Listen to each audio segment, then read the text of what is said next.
ఏంట్రా ఏం చూస్తున్నారా? వాళ్ళిద్దరూ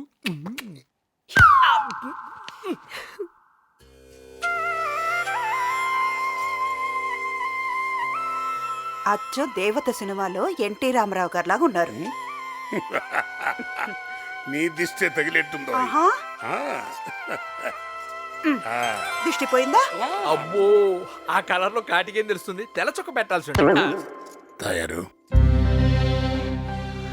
ఫస్ట్ టైం నోట్లోంచి జయప్రదాని కాకుండా తాయారని అసలు పేరు వచ్చిందా? ఎందుకంటావు? నమస్కండి. మన 30 ఏళ్ల సంసార జీవితంలో నన్ను కట్టుకుని తప్పు చేశానే అని ఒక్కసారి నువ్వు బాధపడ్డావా? అదేంటండి అలా అడుగుతున్నారు? ఏం లేదే. ఆనాడు సీత రాముణ్ణి కట్టుకుని 14 ఏళ్లే అరణ్యవాసం చేసింది. కానీ నువ్వు నన్ను కట్టుకుని 30 సంవత్సరాల నుంచి అడవిలోనే కాపురం చేస్తున్నావు. గొప్ప ఇల్లాలివే. ప్రపంచం అంటే ఏమిటో తెలియకుండా చేశాను. ఇంకెవరైనా కట్టుకునుంటే ఆనందంగా ఉండేదానివి కదూ. అమ్మ మామ సెంటిమెంట్ తో కుమ్మేసావు కదయా. ఈ దెబ్బతో మీ అమ్మ ఇంకో 100 సంవత్సరాలైనా ఆయనతో కలిసి అడవిలో బతకడం గ్యారంటీ. ఇగో పెళ్ళాం అంటే అలా ఉండాలి కదా. ఏమిటో సమాధానం చెప్పకుండానే వెళ్ళిపోతున్నావు.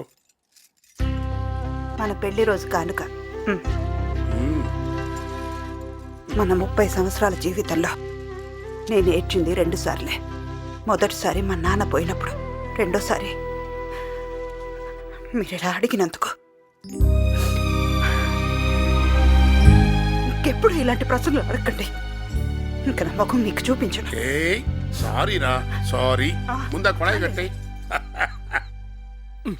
ఎంతసేపు సెంటిమెంట్ డైలాగులు చెప్పి ఆవిడ దగ్గర నుంచి గిఫ్ట్ తో పెట్టమే గానీ ఎప్పుడైనా ఏమైనా ఇచ్చాడా? నా బంగారానికి ఓ బంగారు కానుక ఇస్తున్నాడు.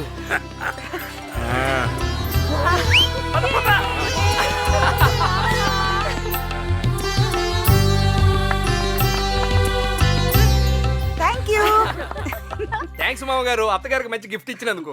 ఏమైనా నీకు థ్యాంక్స్ చెప్పాలరా? నాకెందుకో థ్యాంక్స్. అది కొంటాను డబ్బులు ఇచ్చింది నువ్వే కదా. నేనెప్పుడు ఇచ్చాండి? నేను ఎప్పుడు ఇచ్చాను అని ఆశ్చర్యపడబాక. 40-50 ఇయర్స్ అటు ఇటుగా నీ అప్పు తీర్చేస్తాను. అసలు అప్పు మ్యాటర్ కాదు. మీరు ఇచ్చారని నేనే ఇచ్చానులేండి, ఊరుకోండి.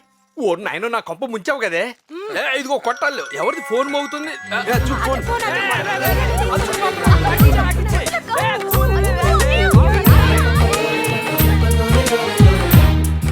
ఎవరంటీ ఫోన్లో అచ్చు నేర్పిస్తున్నారు? అచ్చు కాబోయే భర్తమ్మా. అవునా? తనకు మ్యారేజ్ ఫిక్స్ అయిందా? అబ్బాయి అమ్మాయిని ప్రేమించాడు. హైదరాబాద్లో అచ్చు ఒకరోజు కాలేజ్కి వెళ్తుంటే తన కారుతో చిన్న యాక్సిడెంట్ చేశాడు. దాంతో అచ్చుకి దగ్గర ఉండి ఆ అబ్బాయే కొన్నాళ్ళు వైద్యం చేయించాడు. అప్పుడే అమ్మాయిని ప్రేమించాడు. ఇగో బ్రదరు, నీకు వంట చేయటం అట్లా తోవడం వచ్చా? మా ఇద్దరి కుటుంబాల మధ్య మాటలు కూడా జరిగాయి. తేదీలు ఖరారు చేసుకోవాలి అంతే. మామగారు మీతో మాట్లాడతాడండి.